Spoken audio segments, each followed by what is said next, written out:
Yan mga boss, kumuha ako ng paper gasket. Tsaka ito silicone. Hindi ko alam kung kasya tong tatlong to. Malaki to, yo, kabilaan to. Kasya naman siguro yung tatlo. Ito, hindi ko dapat makapal-kapal ng konti eh. So, kakat na muna ako mga boss. Ay, straight to, trabaho na naman para may kabit na ito. So ito yung radiator ng generator set ng amo namin mga boss. So paano linisin yung tubo, yung loob ng tubo ng radiator? So dito gumagamit lang ako nito, yung stick na manipis. Yan mga stick na manipis yan. Tapos kapag barado yung tubo, chine-check ko yan isa-isa mga boss. At kapag may bara, ayan, pag-check gaganyan yan, susundutin nyo lang naman yan. Ayan. Pag hindi pumasok yung stick, ibig sabihin barado, di ba? Ayan. Kagaya niya, masikip. Pero pumasok siya. So, konti pa lang yung dumi niya. Ayan, ganyan lang. So, walang dumi ah. Ito, masikip din. Pero pumasok. Ito, ayaw. So, pag ganyan, pwede kayong gumamit ng tubig na may sabon o kaya naman tubig lang. Ayan. Para lang lumambot yung dumi o buhangin lang naman yan. Normally, buhangin lang. Ayan. Pag nababad na ng tubig yan, mga boss, ayun, lumambot na, di ba? So, ganun lang. Tsagain nyo lang. Yun nga lang, tsagaan lang talaga, isa-isahin nyo yan. Kasi kailangan checkin isa-isa yan mga boss, yung mga tubo na yan. Dahil kapag ikinabit ko to nang hindi ko chine-check yan, eh useless, mag-iinit pa rin. Dahil hindi ko naman alam kung may dumi o wala yung loob ng tubo, di ba? So para sigurado, checkin natin isa-isa yung tubo para malaman kung aling tubo ang may dumi o barado nang matanggal. Kasi kapag hindi natin natanggal yan at ikinabit na lang natin, dahil nakikita naman natin malinis, di ba? Pero sa loob pala may bara, eh wala, mag-overheat at mag-overheat pa rin ang kagaya yan, makina. Ayan, ayaw na naman, yun, lumusot.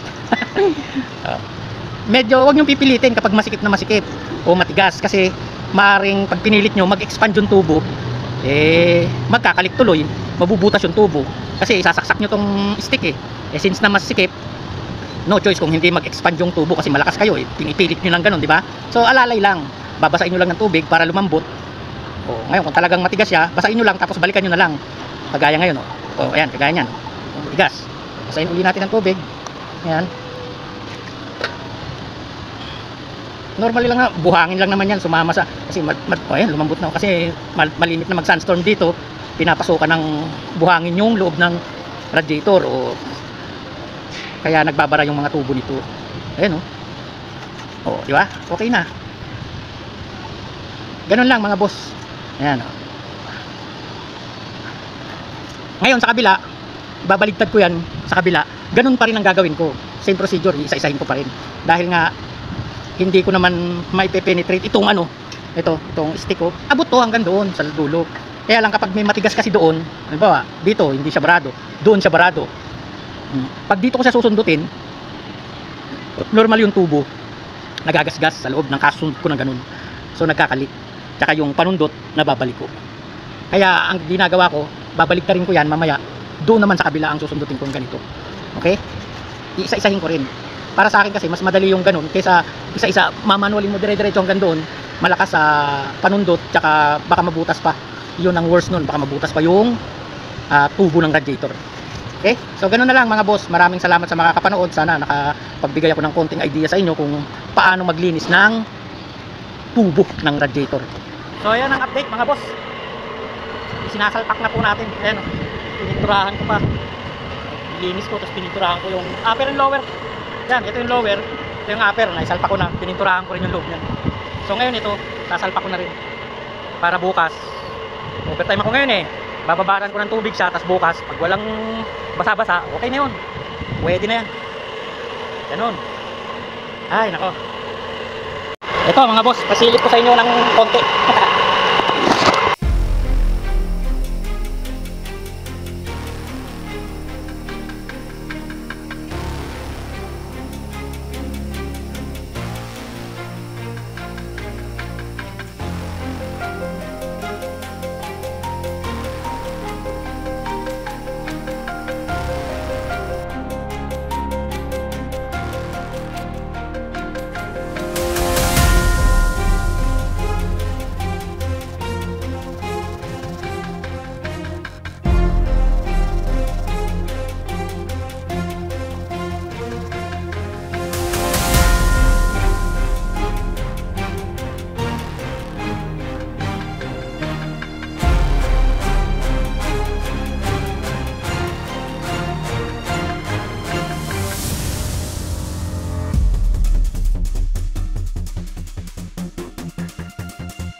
Morning mga boss.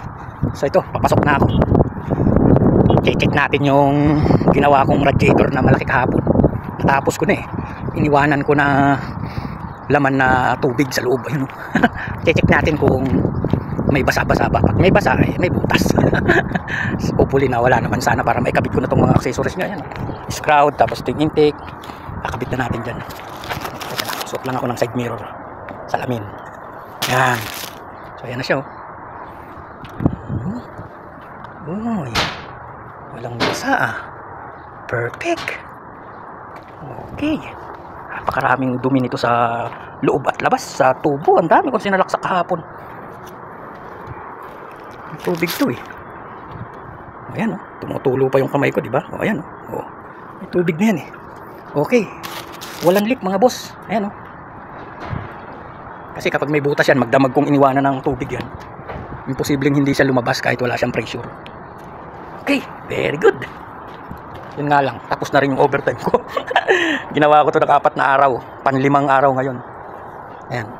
Huwebes, binaklas ko. Huwebes, Biyernes, Sabado, Linggo, Lunes, Martes ngayon. Pang-6 na araw na pala. Pero nung Huwebes kasi, hapon na nung binaklas ko to. Umaga ba rin yata. Pang-6 na araw. So ikakabit ko na yan, yung intake nya. Sprayan ko lang. So ganun lang mga boss. Maraming salamat sa mga kapanood. Mamaya, update ko uli kayo. So yan, dinrain ko na mga boss. Kasi puno ng tubig ang loob. Lakas eh. So, kahapon, ang tagal ko nga pinuno yan eh. Nainip ako, ang tagal. Bago siya napuno. Laki kasi. Yan. Tama-tama yan, para hindi malikabok. Okay na mga boss. Ayan na, nakikabit na natin yung intake niya at scroud. Bumalik na yung dating pwesto niya, kanyang dating tsura. Ayan. Laki. Okay, ready to pick up na yan mga boss. Ayan o. Lagyan ko na ng plastic para hindi siya pasukin ng alikabok. Ayan. So siguro sa kunain dito o sa Sinaya, mahina ang 1,500 real dito pag pinagawa yan. So sa atin, nasa kulang-kulang 20 milyon. Ayan. Ginawa ko ito ng 1 linggo, 7 days, pang 7 days ngayon. Huwebes ko kasi numpisahan to eh. Huwebes, Biyernes, Sabado, Linggo, Lunes, Martes. 6 days lang pala. Martes lang ngayon eh. 6 days lang. Nalinis ko na at na-dismantle. Maraming salamat boss sa mga kapanood. At maraming salamat sa walang sawang panonood nyo sa mga pina-upload na video. Sana kahit paano